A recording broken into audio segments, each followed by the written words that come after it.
West ইন্ডিজের বিপক্ষে দ্বিতীয় টি-20 ম্যাচ মহা গুরুত্বপূর্ণ। হারলেই সিরিজ শেষ, জিততে হবে। জেতার জন্য শুধু গেম প্ল্যান, ভালো খেলা এগুলো হলেই যথেষ্ট না, ড্রেসিং রুমের পরিবেশটাও ভালো থাকতে হয়। সেটা কি আছে? ওই আলোচনাতে যাবার আগে কিছু সংখ্যা বলি, দেখেন মনে পড়ে কিনা। 6-1-0-0-2-4-0-0 মনে পড়ছে? অল্প কিছু জনের মনে পড়ার কথা, কারণ আমরা তো খুব দ্রুত সবকিছু ভুলে যাই। আবার বলি, 6-1-0-0-2-4-0-0 সবশেষ 8টা ওয়ানডেতে বাংলাদেশের টি-20 ক্যাপ্টেন লিটন দাসের রান। এই রান যখন তিনি করেছেন 8 ম্যাচে 4টা শূন্য করেছেন, 8 ম্যাচে 15 রান করতে পারেননি। তার 4টা ম্যাচের অধিনায়ক ছিলেন নাজমুল হোসেন শান্ত, 4টা ম্যাচের মেহেদী হাসান মিরাজ কিংবা শান্ত কেউ প্রেস কনফারেন্সে এসে কিংবা প্রেজেন্টেশন সেরেমনিতে দাঁড়িয়ে বলেননি লিটনকে তার মতো করে ভাবতে হবে, লিটনের ব্যাটিং দেখে আমরা আপসেট। বলেছেন কেউ? মনে করতে পারেন? বলেননি। তারা ক্যাপ্টেন খারাপ হতে পারেন, তারা প্লেয়ার খারাপ হতে পারেন, মিরাজ বা শান্ত লিটনকে অপমান করেননি। লিটন শামীমকে যেটা করেছেন সেটা অপমান। এটাই একজন ভালো ক্যাপ্টেন আর একজন কোরামের ক্যাপ্টেনের পার্থক্য। আমি কথাটা বলতে বাধ্য হচ্ছি, একটু মনে করিয়ে দিই আপনাদের। অনেকেই তো বলছেন শামীমকে এটা করা হয়েছে, ঠিক হয়েছে, অনেকে এটা মনে করেন। বাংলাদেশি হিসেবে এটা মনে করা খুব স্বাভাবিক ঘটনা।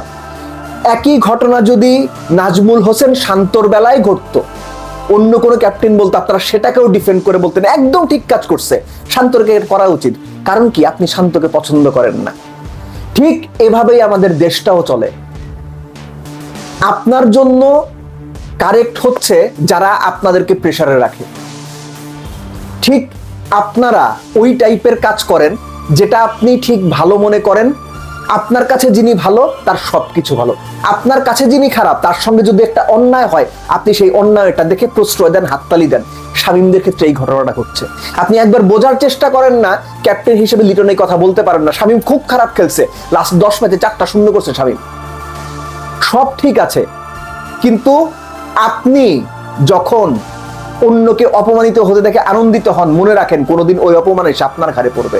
যে কারণে আপনারা মনে করেন লিটন যা করেছে ঠিক করেছে, লিটন অন্যায় করেছে, লিটন অসভ্যতা করেছে, ক্যাপ্টেন হিসেবে দলকে আগলে রাখতে পারেন। এবং আমি আবারও বলছি, লিটন প্রকারান্তরে ওই কোরাম ক্যাপ্টেনের তকমাটা আস্তে আস্তে গায়ে সাটিয়ে নিচ্ছেন। এনিওয়েজ, সেকেন্ড টি-20 ব্যাটিং কলাপস করেছে বাংলাদেশ, মিডল অর্ডার কলাপস করেছে। আমি এখন প্রশ্ন করি, লিটন যে দায়িত্বের কথা বলছেন, তিনি কি দায়িত্ব নিয়েছেন? তিনি কতটুকু দায়িত্ব নিয়েছেন? সোহান কতটুকু দায়িত্ব নিয়েছেন? তাদের কথা কিন্তু বলেননি। তিনি শামীমের কথা বলেছেন।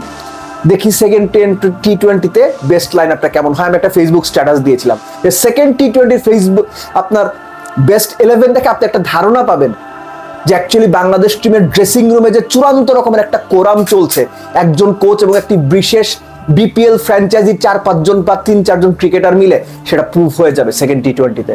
এবং এটা যদি চলে, আপনি কোনোভাবেই এক্সপেক্ট করেন না বাংলাদেশ ক্রিকেট টিম বেটার করবে, ভালো করবে, কোনো চান্স নাই।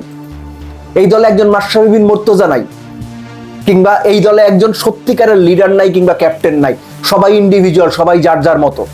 ক্যাপ্টেন হওয়া তো সহজ না, ক্যাপ্টেন হওয়া এত সহজ না। Shane Warne, Glenn McGrath, Jason Gillespie, Brett Lee, Ricky Ponting, Matthew হেডের, অ্যাডাম গিলক্রিস্ট, এই রকম প্লেয়ারের দলের ক্যাপ্টেন ছিলেন স্টিভ ওয়া।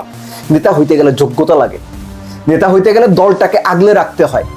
আনফরচুনেটলি লিটনের মধ্যে অন্তত শামীম হোসেন পাটোয়ারিকে কেন্দ্র করে যে ঘটনা লিটন ঘটিয়েছেন, তাতে নেতা হওয়া বা বড় নেতা হওয়া বা বড় লিডার হওয়া, মনে রাখার মতো 10 বছর পরও মানুষের লিটনের কথা মনে থাকবে লিডার হিসেবে, লিটন সেটার আলামত দেননি। লিটন যেটা করেছেন, আবারও বলছি আমি, লিটন অন্যায় করেছেন। এবং শুধুমাত্র আপনি সেই অন্যায়টাকে ডিফেন্ড করছেন বা প্রশ্ন করছেন কারণ আপনি শামীমকে পছন্দ করেন না।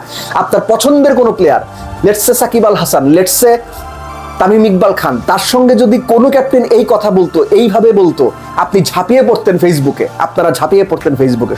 এটাই বললাম, আপনি যাকে পছন্দ করেন না তার দিকে যদি কখনো কোনো আক্রমণ কিংবা কোনো অপমান ধেয়ে যায়, সেটাতে আপনি আনন্দ পান, তালি দেন।